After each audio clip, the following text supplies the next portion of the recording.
रात का सन्नाटा, खाली कॉरिडोर और कमरों से आती अजीब फुसफुसाहटें।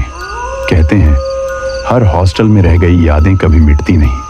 कुछ हॉस्टल सिर्फ ईंट पत्थर होते हैं और कुछ अपने बंद कमरों में मौत की कहानियां कैद रखते हैं। आज मैं आपको सुनाने जा रहा हूं 4 दोस्तों की वो रात जब उन्होंने हॉस्टल में वो देखा जिसे देखने के बाद कोई भी जिंदा नहीं रहता। यह कहानी है पुराने इंजीनियरिंग कॉलेज के हॉस्टल की। कहा जाता था हॉस्टल की तीसरी मंजिल का एक कमरा हमेशा बंद रहता है, कोई वहां नहीं जाता। पर अजय, राकेश, सुरेश और मोहन जिज्ञासा में उस कमरे का ताला तोड़ बैठे। दरवाजा खुलते ही बदबूदार हवा बाहर आई। कमरे की दीवारों पर अजीब निशान थे, जैसे खून से बने हों। अचानक बल्ब झिलमिलाया और बंद हो गया। अब बस टॉर्च की रोशनी थी। राकेश को लगा पीछे कोई खड़ा है। मुड़ा, कोई नहीं। फिर भी उसे साफ सुनाई दिया, राकेश। उसकी रगों में खून जम गया। बाकी ने मजाक समझा, लेकिन माहौल बोझिल होता जा रहा था। तभी अजय ने टॉर्च सीधी की। कोने में लाल ड्रेस पहने एक लड़की बैठी थी। बाल चेहरे पर झूल रहे थे। सबके देखते ही वह गायब हो गई। दोस्तों की सांसें तेज हो गईं। अचानक दरवाजा अपने आप बंद हो गया। सुरेश चिल्लाया, कोई बाहर है? लेकिन बाहर से जोर जोर से थपथपाने की आवाज आई, जैसे कई हाथ दरवाजे पर पड़ रहे हों। तभी दीवार पर परछाइयां हिलने लगी। मोहन डर के मारे पीछे हटते हटते गिर पड़ा और तभी उसने देखा फर्श से काले हाथ निकलकर उसके पैर पकड़ रहे हैं। वह चीखने लगा। जब टॉर्च डाली गई, हाथ गायब थे, लेकिन उसके पैरों पर नाखूनों के गहरे जख्म थे। खून बह रहा था। अचानक कमरे में हंसी गूंज उठी, एक औरत की, तेज, कांपती हुई, जैसे कई जगहों से आ रही हो। टॉर्च की रोशनी दीवार पर गई और वहां वही लड़की खड़ी थी, लाल ड्रेस में, बिना आंखों का चेहरा और खून से लथपथ मुस्कान।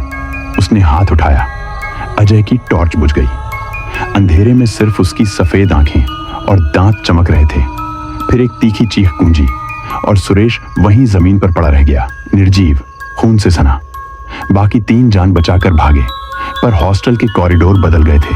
हर मोड़ पर वही दरवाजे, वही कमरे। वे बार बार एक ही जगह पहुंच रहे थे। राकेश कांपती आवाज में बोला, ये हॉस्टल हमें बाहर नहीं जाने देगा। तभी दीवार से निकलकर वही लड़की सामने आ गई। उसके होंठ फटे हुए थे, खून टपक रहा था। उसने मोहन की गर्दन पकड़ ली। मोहन ने चीखने की कोशिश की, लेकिन अगले ही पल उसका पूरा शरीर धुएं में बदल गया और हवा में गायब हो गया। अब अजय और राकेश बचे। दोनों पागलों की तरह भागते रहे। तभी उन्हें दूर से रोशनी दिखी। सोचा शायद बाहर का रास्ता है। दौड़ते हुए पहुंचे तो देखा हॉल के बीचों बीच जलती चिता, जिस पर सुरेश और मोहन की जली हुई लाशें पड़ी थीं। यह देख राकेश चीखता हुआ भागा और अंधेरे में खो गया। अजय अकेला रह गया। पीछे कदमों की आहट हुई। मुड़कर देखा, वही लाल ड्रेस वाली लड़की। धीरे धीरे उसका चेहरा अजय के चेहरे से मिला और फिर उसके अंदर समा गई। अजय ने चीखना चाहा, लेकिन आवाज बाहर नहीं आई। उसकी आंखें सफेद हो गईं और शरीर अकड़ कर गिर पड़ा। सुबह जब हॉस्टल के गार्ड ने तीसरी मंजिल देखी तो उसे सिर्फ टूटी टॉर्च और खून से भीगे कपड़े मिले।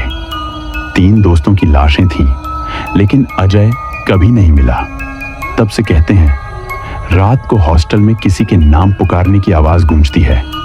दीवारों पर परछाइयां इंसानों की तरह हिलती हैं और जो उस बंद कमरे का दरवाजा खोलता है उसे वही फुसफुसाहट सुनाई देती है, अब तुम भी हमारे साथ रहोगे।